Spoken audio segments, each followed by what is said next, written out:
20.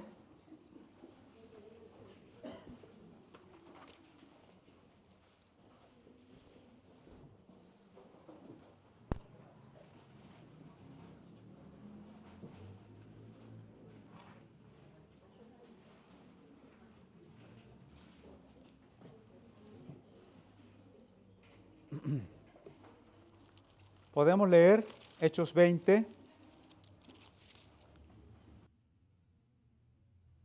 Voy a leer verso por verso para ir reflexionando en ello, ¿no?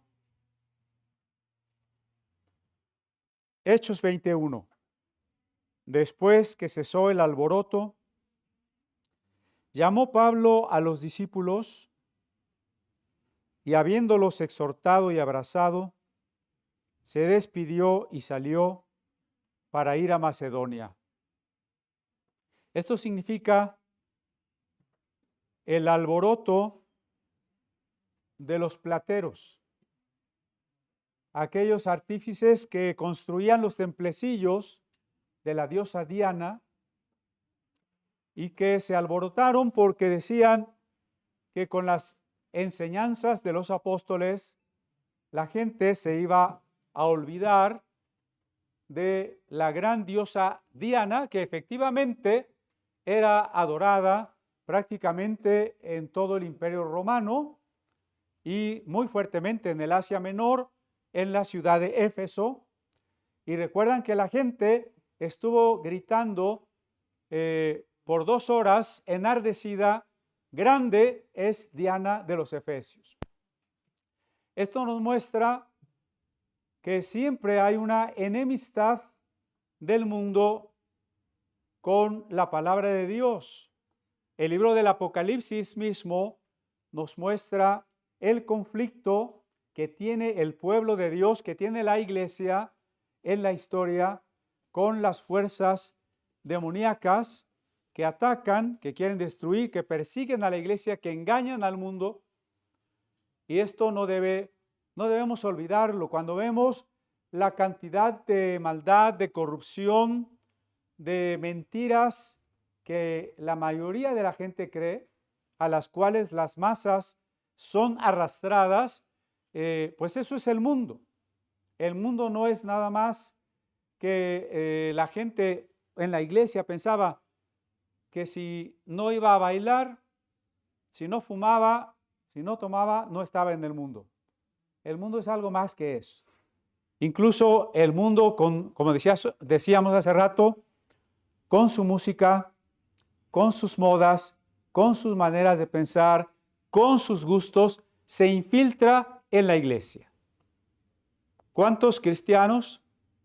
Y no vamos a señalar a nadie en particular, usted sabe, si tiene los mismos gustos, las mismas modas, las mismas ideas, la misma atracción que la demás gente siente por lo que predomina.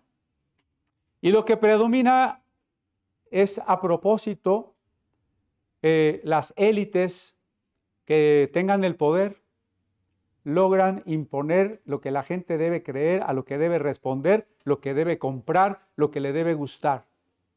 El cristiano debe ser una persona libre, una persona individual, con un criterio.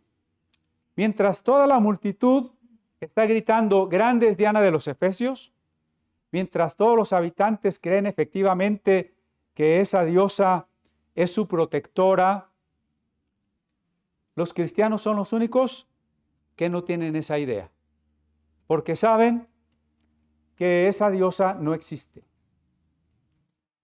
Eso nos muestra que el cristiano tiene una personalidad, una mentalidad independiente.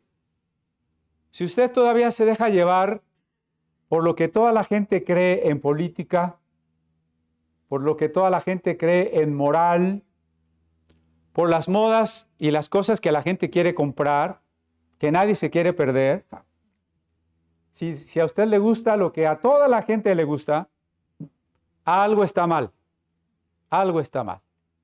Y es verdaderamente triste cuando hay 2 tipos de cristianos. Bueno, los primeros no son tristes. Los que tienen hambre de Dios y cada día están creciendo y conociendo a Cristo. Pero los cristianos tibios, los que se van alejando, los que van desinteresándose en Dios, sí es un asunto muy triste, ¿no? Entonces tenemos que tener muy claro este contraste que al final de la historia se vuelve más, diríamos, más claro.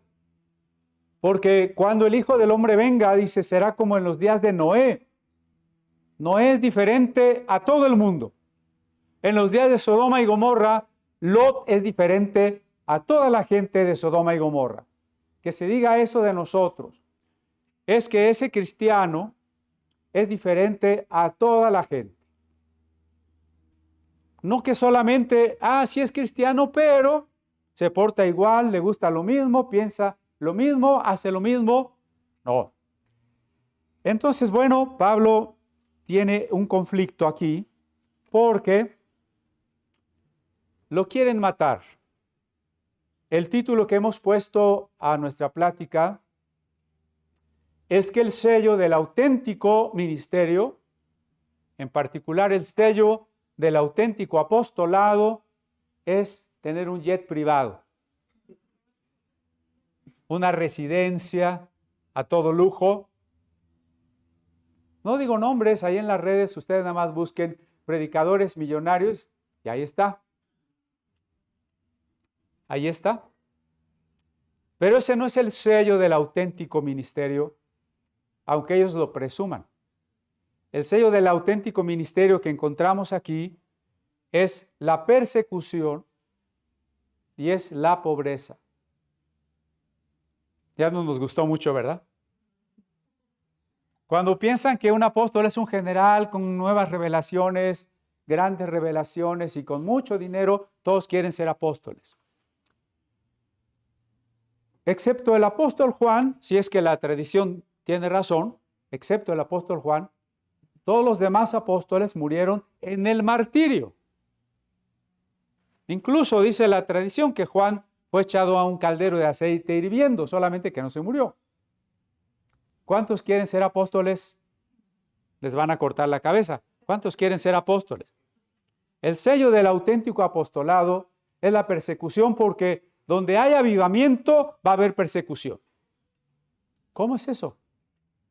Si estamos predicando un evangelio light, hacia el estilo de deme un café descafeinado con leche deslactosada y azúcar desazucarada, si estamos predicando un evangelio así, no va a haber persecución.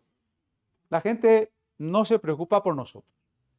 Si estamos predicando un evangelio que contemporiza con las ideologías, sí es que Dios también es incluyente, esta es una iglesia incluyente.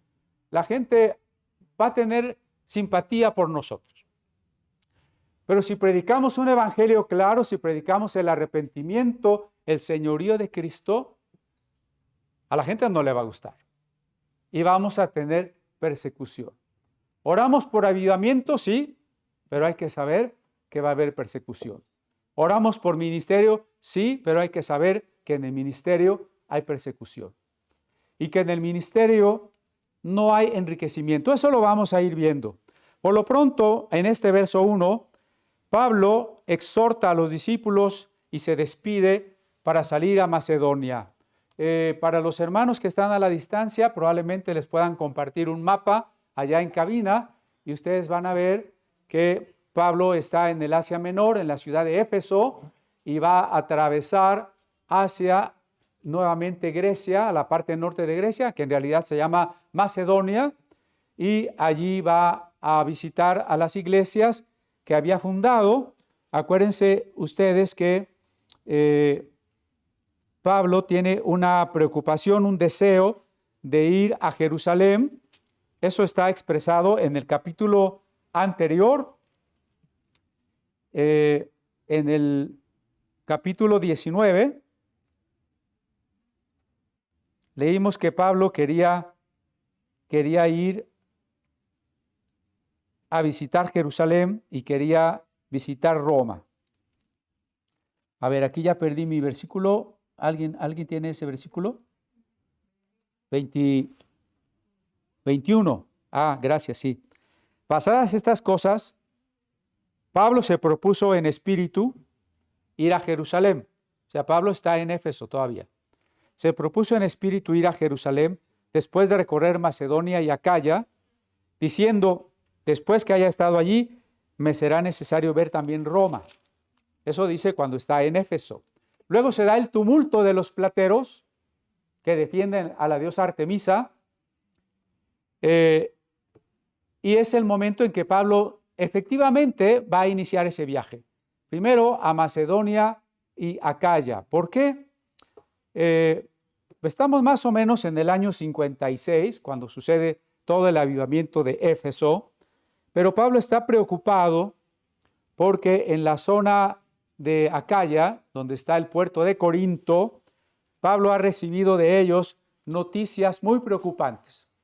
Si ustedes leen las cartas a los Corintios, van a ver que era una iglesia con muchísimos problemas.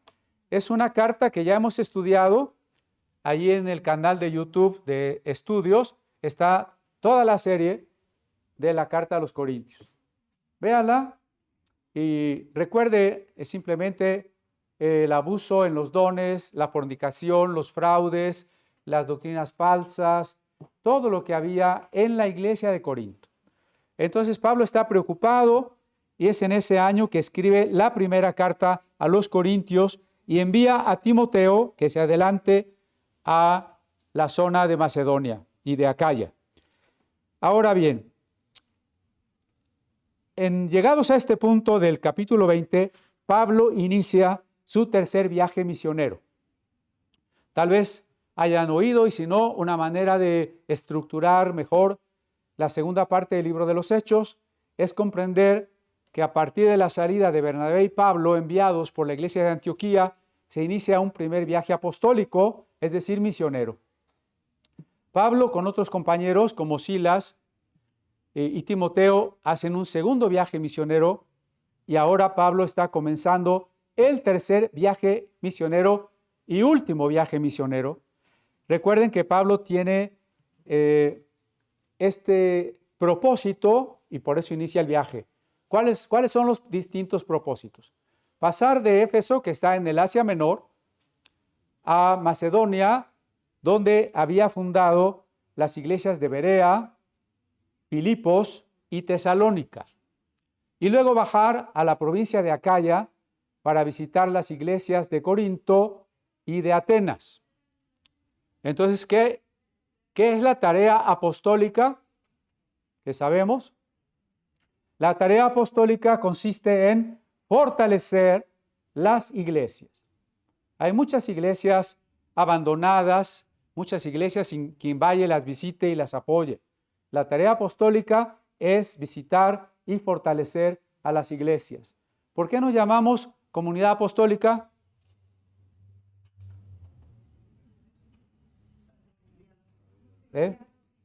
Porque estamos en la cobertura de... ¿Verdad que no? Nos llamamos comunidad apostólica porque cada uno de nosotros, cada uno de ustedes que está sentado allí, hermanos que están en la distancia viéndonos a través de la cámara, tenemos ese llamado de ir a predicar, evangelizar y de visitar congregaciones. Simplemente nuestro hermano Víctor se encuentra en este momento allá en una congregación cercana a la ciudad de Tehuacán, precisamente que tiene la necesidad de ser apoyada, de ser confirmada, y a veces pues estamos fuera o usted también puede ir, todos tenemos que ir. Y entonces después Pablo dice, voy a ir a Jerusalén. ¿Por qué quiere ir a Jerusalén? Se propone ir para la Pascua, no llega para la Pascua, llega para Pentecostés, pero ¿recuerdan por qué quiere ir Pablo? A lo mejor ya se nos olvidaron los capítulos previos. La razón es que la iglesia de Jerusalén está sufriendo una gran pobreza. Y a lo largo de estos viajes apostólicos, Pablo y sus compañeros han estado recogiendo una ofrenda para llevar a los hermanos de Jerusalén. Esta es la razón por la que Pablo tiene una intención inmediata de ir a la ciudad de Jerusalén. Seguramente la cantidad que las iglesias han cooperado, que han reunido y que ahora Pablo tiene en sus manos para llevar a Jerusalén es grande. Solo quiero subrayar que Pablo no se compró su yate privado con pretexto de los viajes apostólicos, ¿no? Como hacen muchos ahora. No se compró su yate privado, no se compró sus caballos de lujo. Dijo, a ver, aquí ya tengo una carroza con 8 caballos de fuerza que nos va a llevar a todas partes. No, él llevó ese dinero para entregarlo a Jerusalén. Y de ahí quería ir a Roma, es decir, todos sus viajes son estratégicos. Volver a visitar Macedonia, Acaya, luego el Asia Menor otra vez, es confirmar las iglesias. Ir a Jerusalén es ayudar a la iglesia de Jerusalén. Ir a Roma es visitar la iglesia de Roma y es buscar la oportunidad de predicarle a los gobernantes del mundo, senadores y al propio emperador. Y luego, lo dice en la propia carta a los romanos, él quería ir a España. Bueno, eso ya está más cerca de nosotros. De alguna manera, nosotros estamos relacionados con España. A pesar de la nueva mexicanidad, nosotros somos mestizos, ¿no? Tenemos la mitad de indígenas y la mitad de españoles, y eso no lo podemos negar. ¿Por qué quería ir Pablo a España? Porque se pensaba que España era el fin del mundo. Ellos imaginaban una tierra plana, ¿no? Después de España estaba el océano, y donde acababa el océano, pues se acababa el mundo y si seguías, ibas para abajo. Entonces, Pablo, siguiendo el mandato de ir y llevar el evangelio hasta lo último de la tierra, dice, voy a llevarlo a Roma para que de ahí se distribuya, se difunda a todas partes. Y luego voy a ir a España para llegar hasta el fin del mundo. Esos eran los planes de Pablo. Así que este tercer viaje, Macedonia, Grecia, Troas y Mileto, que está en el Asia Menor, y en mayo del año 57, Pablo sale de la ciudad de Éfeso. Y leemos en el verso 2, después de recorrer aquellas regiones y de exhortarles con abundancia de palabra, llegó a Grecia. Es decir, exhortó a las iglesias de Filipos, Tesalónica y Berea, y luego llegó a la región de Acaya para visitar la iglesia de Atenas y la iglesia de Corinto. Efectivamente, Pablo llegó a la iglesia de Corinto después de haberles escrito prácticamente 3 cartas, ¿no? La segunda la tenemos perdida, en realidad la segunda a Corintios es como la tercera, combinada con un poco de la cuarta, pero ahí en Corinto, Pablo escribe la carta a los romanos. Pablo está totalmente activo, trabajando mucho, y para salir de Grecia, dice el verso 3, después de haber estado allí 3 meses, y siendo puestas acechanzas por los judíos, para cuando se embarcase para Siria, tomó la decisión de volver por Macedonia. Pablo puede tomar un barco que cruce el Adriático rápidamente hacia la Palestina o hacia Siria, pero no lo hace porque los judíos lo quieren matar. ¿Qué opinan los judíos de Pablo? Vaya rápidamente a 1 Corintios 15:32 y vamos a ver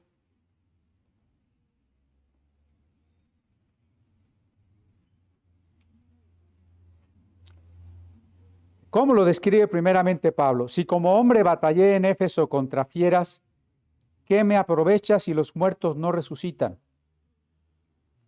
Pablo describe aquí a los efesios y los judíos de Éfeso que lo quieren matar como fieras, ¿no? Y luego en Hechos 24:5, adelantamos unos 3 capítulos ahí, Hechos 24:5, ahí está lo que los judíos opinan de Pablo. Porque hemos hallado que este hombre es una plaga y promotor de sediciones entre todos los judíos por todo el mundo, y cabecilla de la secta que se llama de los nazarenos. Dato interesante, ¿no? Los discípulos de Cristo, los cristianos, los del camino, los nazarenos. Distintos nombres para los cristianos. ¿Y qué opinan del gran Pablo? Es el gran rabino Saúl de Tarso, erudito en lenguas bíblicas, en tradición farisea, en teología cristiana, ¿verdad que no? ¿Qué opinan de nosotros? ¿Qué título nos va a dar la gente? Este hombre es una plaga. Promotor de sediciones. Plaga es una peste. Es el COVID, ¿no? La peste más cercana que hemos tenido. Este hombre es una plaga. Promotor de sediciones, es decir, de revueltas políticas, y por tanto merece la muerte. Entre todos los judíos, es decir, una distorsión del evangelio. Están diciendo que el evangelio consiste en soliviantar judíos para que se rebelen contra el imperio. Eso es una calumnia, por supuesto, ¿no? Cabecilla de la secta de los nazarenos. Estos títulos que son más bien denuestos, son un privilegio para nosotros. Imagínense que digan, es que el hermano fulano anda alborotando gente por todo el mundo. Ay, gracias a Dios, ¿no? Ese hermano es una plaga, que diga el diablo que somos una plaga. Gracias a Dios. ¿Y qué título más honroso? Cabecilla de la secta. Cabecilla de la secta. Así le dijeron a Casiodoro de Reina, heresiarca. La Inquisición española, Felipe II, le tituló heresiarca, es decir, maestro de los herejes. Son títulos honrosos para nosotros, porque son títulos que nos ponen los enemigos por predicar el evangelio. Yo espero que usted esté dispuesto que hasta en su propia familia le pongan algún título. Alguien le dicen el padrecito, el aleluya, la monjita, el fanático. ¿A quién le dicen algo parecido? A ver. ¿Y los demás qué? No están predicando seguramente. Los que no alzaron la mano no están predicando, ¿verdad? Bueno, entonces quieren matar a Pablo porque en este tiempo que Pablo está por embarcarse, se acerca, como dije, la fiesta de la Pascua, que es una de las 3 grandes fiestas a la que la mayoría de judíos diseminados por todo el mundo tratan de hacer una peregrinación a Jerusalén para la fiesta. Entonces los barcos van a ir llenos de peregrinos judíos, y entre ellos Pablo. Y entonces es muy probable que estos judíos estén en contubernio con una secta de sicarios que se llaman los celotas. ¿No? Esto no lo dice Lucas, porque Lucas cuenta las cosas muy resumidas, pero no es inverosímil imaginar que algunos sicarios celotas ya tienen el encargo de que en el tumulto de peregrinos le encajen un cuchillo a Pablo y arrojen su cadáver al mar. Pablo se entera, gracias a Dios se entera, y busca otra ruta. Y esto me hace pensar que aunque estamos dispuestos, y siempre tenemos que estar dispuestos a soportar la persecución, incluso a sufrir el martirio, no buscamos el martirio. ¿Sí me explico? No buscamos el martirio. O sea, si así fuera, usted se para en alguna peregrinación cualquiera, del día 28, o la que quiera, la del 12, y ahí lo pueden linchar fácilmente, ¿no? No buscamos el martirio. Si es inevitable, lo vamos a aceptar con gozo. Pero mientras podemos guardar la vida, hay que guardar la vida. ¿Ya recuerdan cuando Pablo tuvo que huir descolgado en una canasta desde el muro de la ciudad de Damasco, apenas recién convertido, ¿no? Ahora, Pablo, al enterarse, Dios permite que tenga esa información, que lo quieren matar, decide que no va a tomar el barco, sino que va a hacer un viaje por tierra, que lo va a retrasar, que no va a llegar a la Pascua, pero prefiere hacer esa tarea. Y bueno, entonces, en el verso 4 de Hechos 20, dice, le acompañaron hasta Asia Sópater de Berea, Aristarco y Segundo de Tesalónica, Gayo de Derbe y Timoteo, y de Asia, Tíquico y Trófimo. Esto quiere decir que hay discípulos. Pablo está haciendo discípulos. La gente tiene que aprender en el ministerio.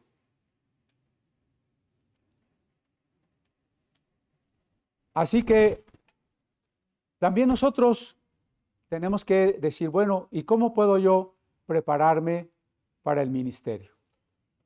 El único ministerio no es el de pastor.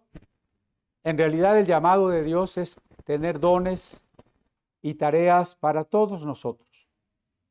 Todos nosotros tenemos que ver nuestra vida enfocada desde la voluntad de Dios. No se vea solamente como un creyente, como una persona cualquiera, con una profesión X. Yo creo que más que eso, tenemos que estar pendientes y pensando, bueno, ¿de qué manera o a dónde me está llevando Dios a tener un ministerio? ¿Cuál es el ministerio para mí? Debemos prepararnos para ello. Igualmente, no vemos aquí que Pablo sea un apóstol único, un llanero solitario. Pablo está acompañado por muchas otras personas. En realidad, en los distintos relatos de tareas y viajes apostólicos, podríamos decir que siempre hay un grupo de apóstoles y de profetas que son enviados y que pues van juntos. Y eso nos evita el error de ver solamente a una persona y decir, es que nosotros seguimos al profeta fulano o al apóstol perengano, o la idea de las coberturas, de suponer que un apóstol es el dueño de un grupo de iglesias. Aquí vemos que hay un grupo apostólico. Entre ellos, pues Pablo va a mencionar a varios más en la carta a los romanos, ¿no? Por ejemplo, aquí nos habla de Tito y 2 Corintios 8. A ver, si vamos a 2 Corintios 8.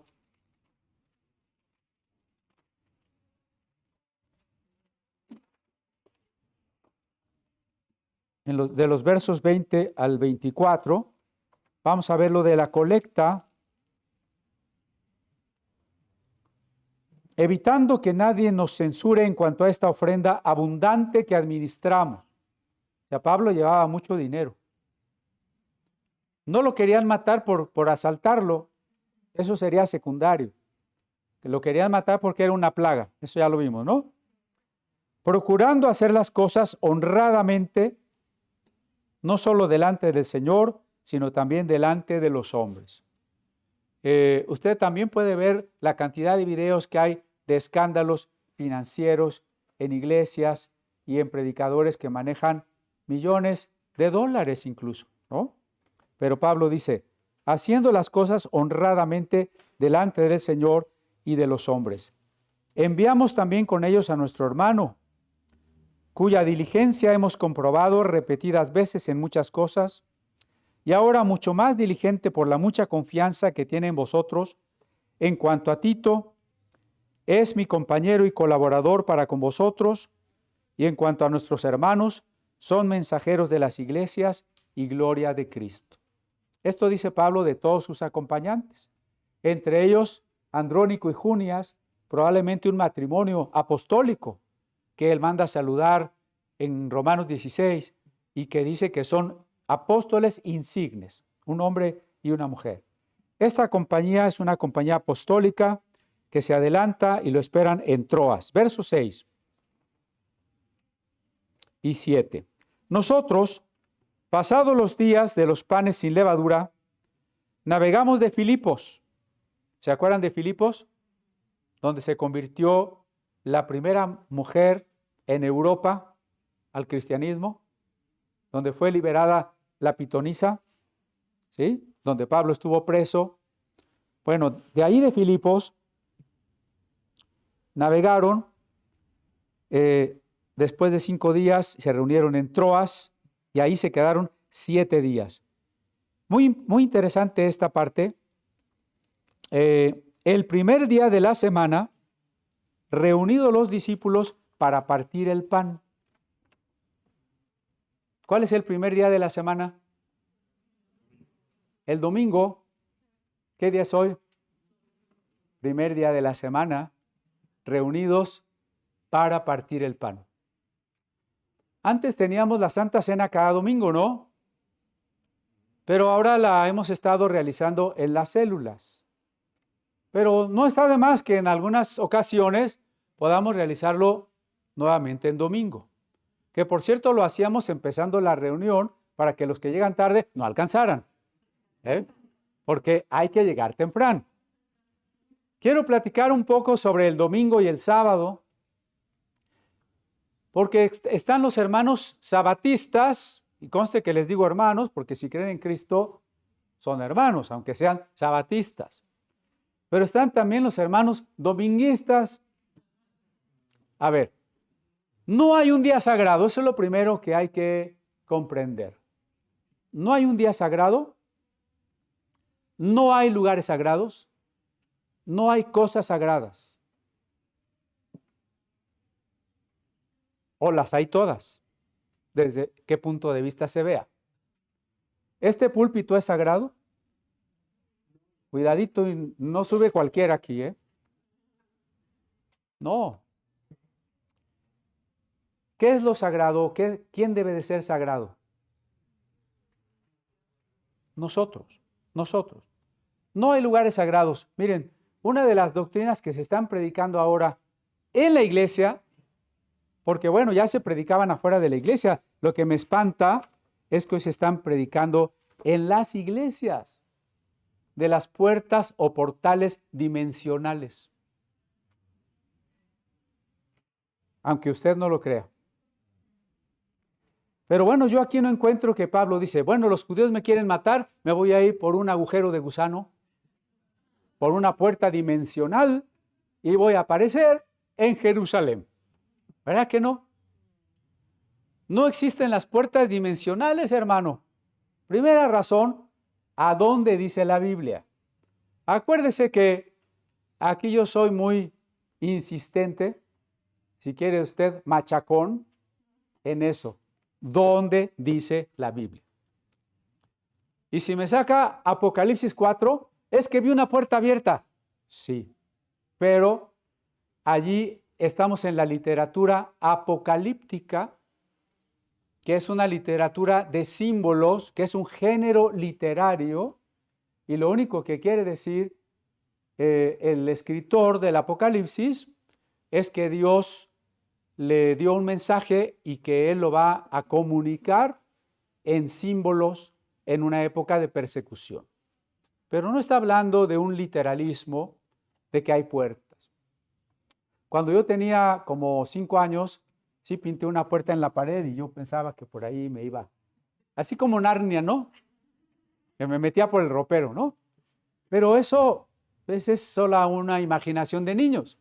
La Biblia no habla de puertas, porque es otra vez pensar que hay lugares sagrados. Es que hay lugares que comunican el cielo con la tierra. Es que hay días, como los 12 del 12, que son muy especiales. Hay horas donde esas puertas están accesibles. Eso es un paganismo tan antiguo como los que ponían unas piedras o construían una ermita y decían que ahí era un lugar sagrado. No hay lugares sagrados. Dios es omnipresente, está en todas partes Y para el cristiano, todo lugar es sagrado porque reconoce allí la presencia de Dios. ¿De dónde han sacado estas ideas? Bueno, por ejemplo, una predicadora que se llama Lisney DeFont, es de las que más predica de portales dimensionales y dice que hay 12 dimensiones, que con nosotros, como estamos en la tercera, no conocemos las otras. Pero estas ideas se iniciaron en la modernidad como ciencia ficción. En la antigüedad como lugares sagrados, todos los templos y lugares sagrados. Pero en la modernidad, pues empezaron por la ciencia ficción, por una saga que se llamó Viaje a las Estrellas, incluso por las Tortugas Ninja y Monster Inc., ¿no? Así que ya sacaron su teología, no de la Biblia, sino de Pixar, ¿no? Tremendo. En realidad están combinando esoterismo, esta idea de dimensiones, con la idea de que con esas dimensiones hay vibraciones, hay energías, hay contactos entre el mundo físico y el espiritual. ¿Por qué la Biblia no dice nada de eso? Por una razón más profunda. Porque la relación de Dios es con las personas, no con lugares, no con días, no con cosas. A Dios le interesan las personas. Si usted ama a alguien o se alegra de tener a alguien que lo ame, lo importante son las personas, ¿o no? Todo lo demás es absolutamente secundario. Decir que aquí en este arco, miren, es una puerta a la otra dimensión. Si pasan por esta puerta, van a tener una voz muy bella. ¿Qué tiene que ver eso en mi relación con Dios? Si las cosas dependen de una puerta, de una energía, de una fecha, de un lugar, ¿en dónde queda la importancia de mi corazón? Lo que Dios está esperando de mí es una entrega amorosa. Que yo postre mi vida, que me humille ante Él, que lo ame, que me rinda. Eso es lo que Dios quiere, porque eso es lo que Él hizo por mí. Él se dio, Él se entregó, Él murió por mí. Entonces, nada de lo que implica magia, objetos, dimensiones, supuestos contactos, tiene que ver con la naturaleza del mensaje evangélico. Incluso la mística cristiana no se trata de viajar, no son viajes astrales, no son pasos a otras dimensiones. La mística cristiana es poder percibir a Dios de una manera más intensa y directa, pero aquí, en la historia, en el mundo, porque la revelación de Dios es en la historia. Aquí hay un rompimiento total, ¿no? De acuerdo con la Biblia, la revelación de Dios se da en la historia. Y la culminación de la revelación, que es Cristo, es la entrada de Dios en la historia. Mientras que el esoterismo nos está invitando a salir de la historia, a encontrar dimensiones fuera de la historia, fuera del tiempo, fuera de las tres dimensiones que, aunadas al tiempo, son las únicas que existen, ¿no? Entonces, son dos conceptos muy distintos. Dios no quiere actuar por objetos mágicos, dimensiones mágicas, fuera del tiempo y de la historia. Es en el tiempo, en la vida, en la tierra, en la realidad, donde Dios se encuentra conmigo y yo me encuentro con Él. No sé si esto queda claro, ¿no? Y todo esto porque pues estamos viendo que no es que hay lugares sagrados ni días sagrados. El domingo no es un día sagrado per se, es decir, no es en sí mismo un día sagrado. Es un día en el que la mayoría podemos y por tanto hemos decidido reunirnos para alabar a Dios. Pero ¿qué pasaría si todos aquí tuviésemos el miércoles de descanso en nuestro trabajo? ¿Qué día nos reuniríamos? El miércoles, ¿sí? No sería importante el día, pero sí sería importante que Dios sea nuestra prioridad. Ya no voy a llegar hasta el versículo que quería, pero les adelanto tantito. Es de un hermano que se durmió en el culto. Sí, ahí está en el pasaje. ¿Sí? Porque el problema Sí, por cierto, se cayó de la ventana. El problema es no que el día sea sagrado, sino que no pongamos a Dios en primer lugar, ¿no? Ah, bueno, ya dijo el pastor que el domingo no es sagrado, entonces me quedo a ver el fútbol, ¿no? O el americano que estuvo de moda hace una semana, ¿no? No voy a preguntar quién, pero, hermano, no es cuestión del día, es cuestión de la prioridad. Piénselo incluso en términos humanos, ¿no? La novia que lo ama muchísimo y que usted supuestamente ama, lo está esperando, usted le dice, hoy no voy a poder ir porque voy a ver el fútbol. ¿Qué opinan las hermanas? ¿Están de acuerdo? ¿Van a estar felices? ¿Verdad que no? ¿Verdad que no? O sea, Dios es primero. O la mamá que dijera, hijito, pues hoy no te puedo atender porque me voy a ir al café con mis amigas y ya te bolas, ¿no? No es que no pueda, me refiero a que cuando en lugar de ponemos otra cosa. Entonces, Dios debe de ser lo primero. Aún a la distancia, hermanos que están a la distancia. No se conecten a medio culto. Conéctense desde el principio y pongan atención. No vayan a decir, ahorita todavía no empieza la predicación. Vámonos por el cafecito. Y al rato ya regresamos. No, aunque sea a la distancia o aquí, hay que estar puntuales, hay que poner el corazón, hay que poner la mente en lo que estamos haciendo y evitar en lo posible otras actividades que nos impedirían gozarnos juntos en la alabanza, en la oración, en la palabra. A veces algún hermano me dice, bueno, no vine porque me llegó familia. ¿Y por qué te llegó familia? Es que tu familia no sabe que tú el domingo vas a la iglesia. No se lo has dicho. Y si te llegó familia, ¿por qué no te los trajiste? ¿Verdad? O sea, pretextos podemos encontrar muchos. Ahora, ¿Pablo podía encontrar pretextos para hacer estos viajes de predicación? Encontró muchos, ¿no? Bueno, los judíos me quieren matar, mejor no voy. Mejor me voy a Castel Gandolfo de vacaciones, ¿no? ¿Verdad que no? O sea, primeramente está Dios y dice, pues, el verso 7, el primer día de la semana, porque el primer día de la semana fue el día que los cristianos optaron por reunirse más que el propio sábado en el que se reunían los judíos.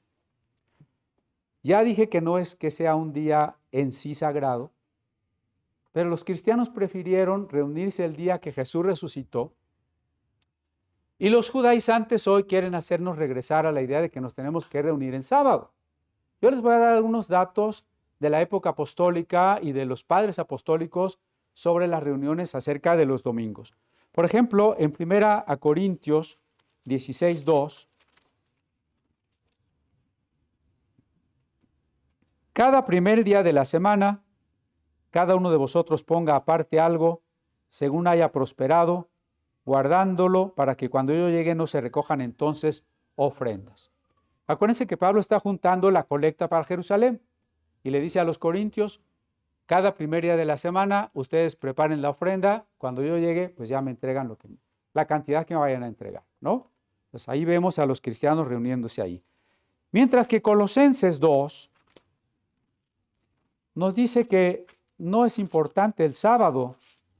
Colosenses 2, verso 16 dice, por tanto, nadie os juzgue en comida o en bebida, o en cuanto a días de fiesta, luna nueva o días de reposo.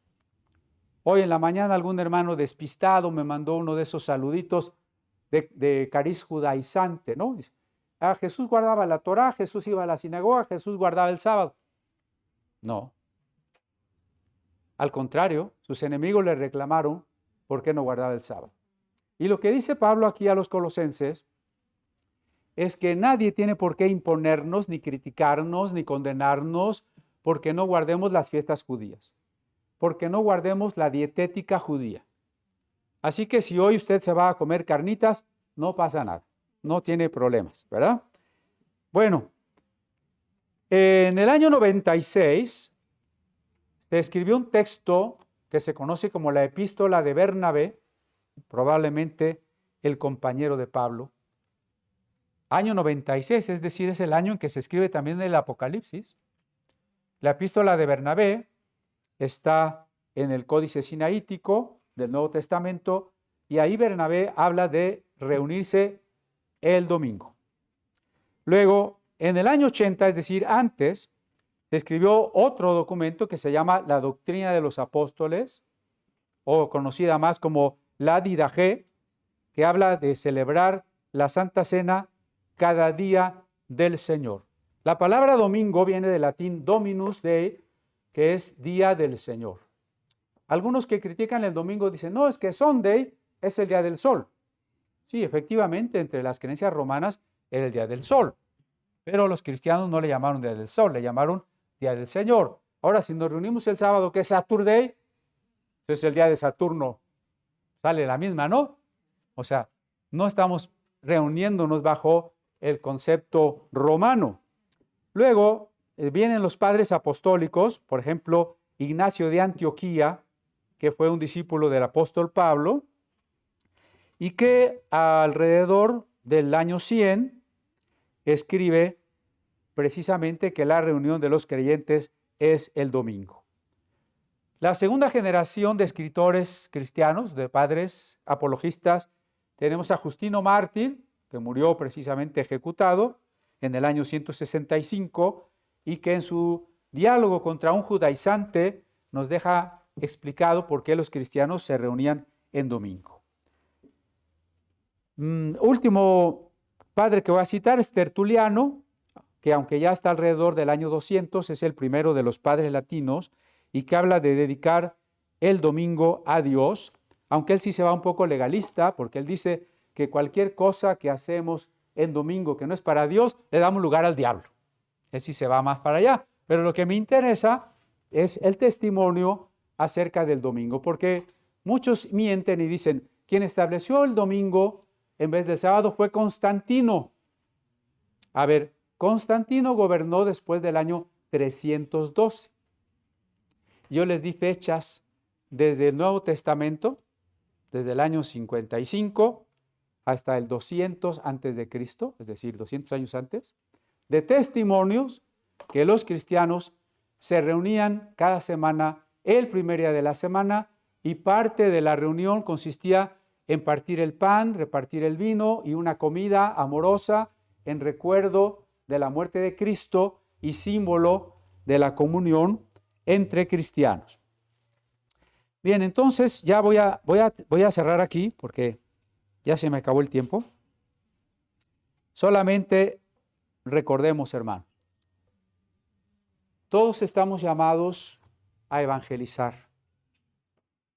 Estamos llamados a confirmar no solo iglesias, sino personas. Hay cristianos que tienen poco tiempo y que pueden estar desanimados.